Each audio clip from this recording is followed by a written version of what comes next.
Ang pagnanakaw kasi, Kung kailan nahuli, salang wala. oo, alam ko na yun eh. Pero sinasabi ko sa'yo, ang pagnanakaw kasi, pagkuha ng hindi mo pag-aari. Si Kristo bilang may-ari ng lahat ng bagay, pati buhay mo pwede niyang kunin eh. Sabihin, ninakaw niya. Hindi, may-ari lahat ng bagay. Siya may-ari lahat ng bagay. Sabi ng Biblia eh. Oh. Ayong unang tanong po. Ayong nag-aaral siya ng scriptures ng 40, Oo, hindi totoo nag-aral siya ng scripture. 40 days, 40 nights. Wala kang mababasa sa Biblia siya nag-aral ng scripture. Nag-ayuno siya. 40 days and 40 nights. He fasted 40 days and 40 nights. Walang mababasa nag-aral siya scriptures. After all, yung scripture siya nagpasulat, ba't niya pag-aaralan? Ha? Pakinggan mo. Unang Pedro 1:10 hanggang 12. Ba't siya mag-aaral nun sa bagay na siya nagpasulat? Tungkol sa pagkaligtas na ito Ay, nagsikap at nagsiyasat na maigi ang mga propeta Na? na nangagsihula tungkol sa biyayang dadating sa inyo na, na sinisiyasat ang kahulugan kung ano at kailang panahon itinuro ng Espiritu ni Kristo na suma sa kanila. tamo, ang nagturo sa mga propeta sumulat, yung Espiritu ni Kristo. Ba't naman siya mag-aaral dun sa siya nagpasulat? Kaya walang batayan yun, yung duda mo na yun na nag-aaral siya 40 days and 40 nights. Pangalawang tanong mo, ano yung kapatid?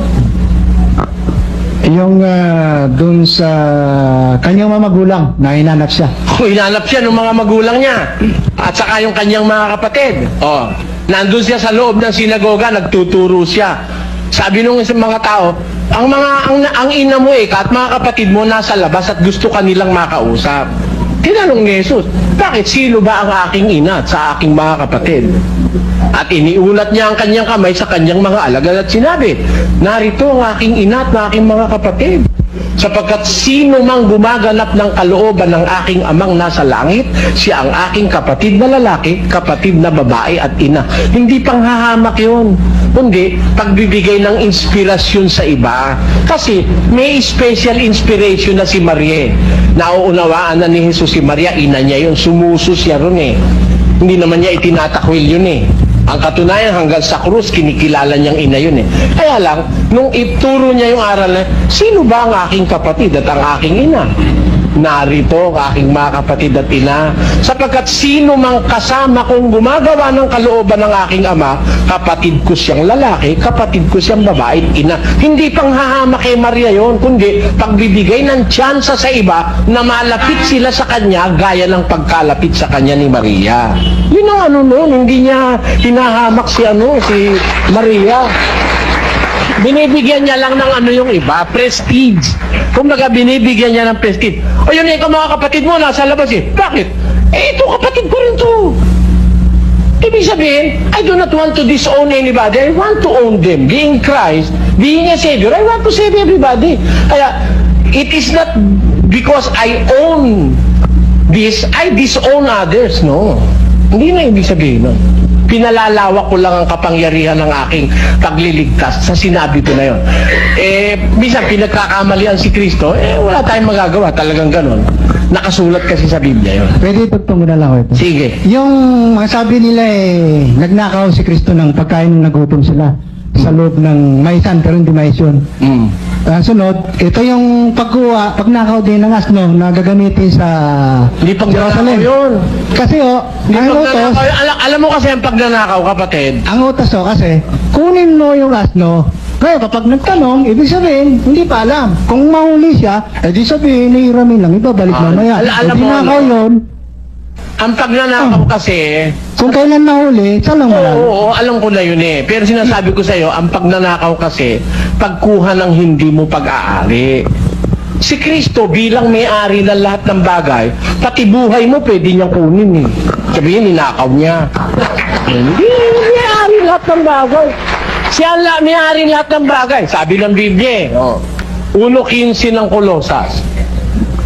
na siya ang larawan ng Diyos na di nakikita, ang panganay ng lahat ng mga nilalang, sapagkat sa kanya nilalang ang lahat ng mga bagay na nasa sa sangkalangitan Sa sangkalupaan? at sa sangkalupaan, Oh. na mga bagay na nakikita at mga bagay na di nakikita, Oh. maging mga luklukan Oh. o mga pagsakop. Mga bagay Ay nilalang sa pamamagitan niya at ukol sa kanya. kita mo, kanya yun eh. Kaya papasok siya sa Jerusalem para matupad yung hula, yung triumphant entry niya sa Jerusalem. Wala kung sasakyan. Alam mo kasi, yung hari, kakaugalian na noon, ang hari sumasakay sa isang sasakyang asno. O ngayon, merong isang espesyal na asno na hindi pa nasasakyan ng kahit na sino. And that was prepared for him. Panginoon, kukuha ka namin ng sasakyan. Sige, pumunta kayo doon sa bayan.